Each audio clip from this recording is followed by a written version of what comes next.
long have you lived in Macomb? Let me see. I've lived in Macomb about my whole life.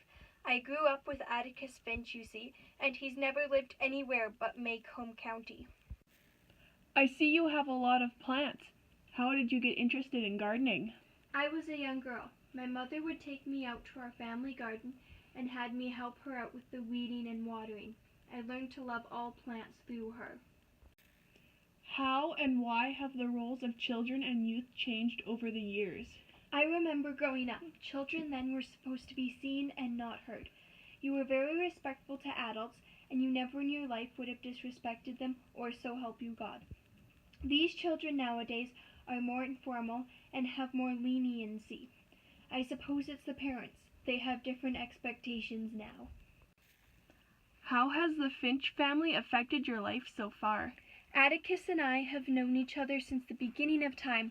He's a good example for everyone, and his children help remind me to be light-hearted and kind. Would you describe your relationship with your neighbors positive? Why or why not? I suppose I get along well with most of my neighbors. Sure, Mr. Avery can be a grouch most of the time, and Mrs. D is upright unpleasant, and Miss Stephanie Crawford is a busybody all the time.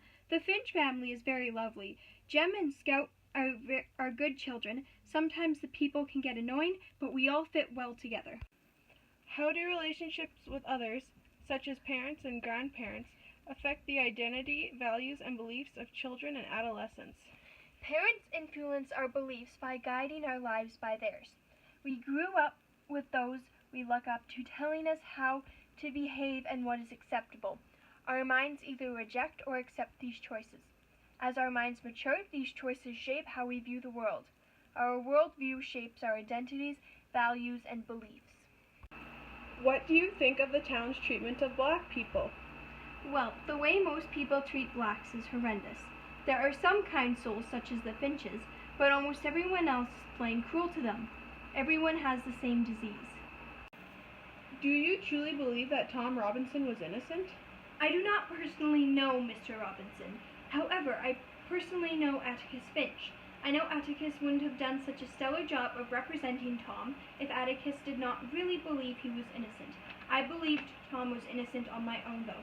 Anyone with common sense should know that Bob Ewell and his daughter made the whole thing up. In your opinion, will Macomb ever get over their racism issue? I surely hope to goodness the people in this town can get over themselves soon. Time may get harder, and we are all going to have to rely on each other.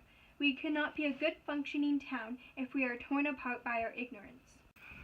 What can be done to ensure the safety and health of all our children and adolescents? Why is it beneficial and important to do so? As adults, we need to make sure our children are well loved and cared for. When we do this, it can make sure they know we are always there for them, which can prevent disasters. It prevents them from lashing out and destroying themselves.